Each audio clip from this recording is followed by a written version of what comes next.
Maka pertama kali bagi kita para hadirin wal hadirat adalah menunaikan kewajiban. Kewajiban bayar utang, kewajiban kita sebagai pasangan yang halal, kewajiban kita dengan tetangga berakhlak yang baik, kewajiban kita sebagai umat Nabi diantaranya adalah ikut Nabi di dalam perjuangannya, ngajak dirinya, ngajak temannya, ngajak keluarganya untuk bareng-bareng meningkatkan iman dan amalnya, bareng-bareng memikirkan bagaimana masjid makmur, bagaimana bareng-bareng wujud suasana-suasana kebaikan di kampung kita, di rumah kita, di negeri kita ini.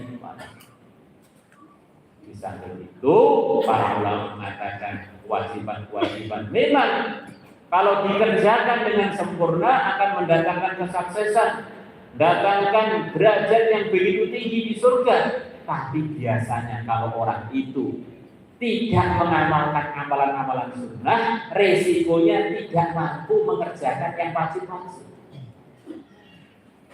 Orang itu kalau mengerjakan amalan sunnah, di antara berkahnya akan datang pada dia karunia-karunia khusus dari Allah. Dengan sebab karunia itu dia akhirnya terbimbing, akhirnya dia mampu untuk mengamalkan kewajiban tersebut. Wala yazalul 'abdu yataqarrabu ilayya bin nawafil hatta uhibbah. Tidak henti-hentinya seorang hamba mendekat kepada aku dengan mengerjakan amalan-amalan yang hukumnya sunnah sehingga aku mencintainya. Orang itu kalau amalkan amalan-amalan sunnah rutin, Allah akan cinta pada dia. Kata para ulama, maknanya ini akan meningkat sampai layak untuk dicintai Allah. Tambah soleh. Imam Nawawi dan ulama-ulama yang lainnya berikan nasihat, semua amalan sunnah kalau mampu kerjakan semuanya. Kalau nggak mampu, sebagiannya kamu kerjakan. Kalau nggak mampu, sebagian ada yang kamu pegang untuk dirutinkan. Harapannya dari amal sunnah yang kita rutinkan tadi, dari situ terkucurkan anugerah nur hidayah. Akhirnya dari situ hati kita tambah terang, akhirnya mengamalkan kewajiban-kewajiban bisa sempurna. Insyaallah semuanya niat para hadirin. Bukan hanya pernah tahajud, tetapi rutin tahajud. Bukan hanya pernah sholat rawatib, rutin sholat rawatib. Bukan hanya sekedar sholat witir, rutin sholat witir. Bukan hanya pernah sholat duha, rutin sholat duha. Bukan hanya sekedar pernah sholat tasbih, rutin sholat tasbih. Bukan hanya pernah zikir pagi petang, tapi rutin zikir pagi petang. Ini sekedar contoh amalan-amalan sunnah, bagaimana ada yang kita rutin. فَإِذَا أَحْبَبْتُهُ كُنْتُ سَمْعَهُ الَّذِي يَسْمَعُ بِهِ. Kalau aku sudah cinta pada dia, aku akan bimbing telinganya, dengarkan ngaji semangat, dengarkan kebaikan semangat, dengarkan bacaan Quran semangat. Begitu kupingnya dengarkan gunjingan-gunjingan, ghibah, fitnah, kupingnya seakan-akan tuli.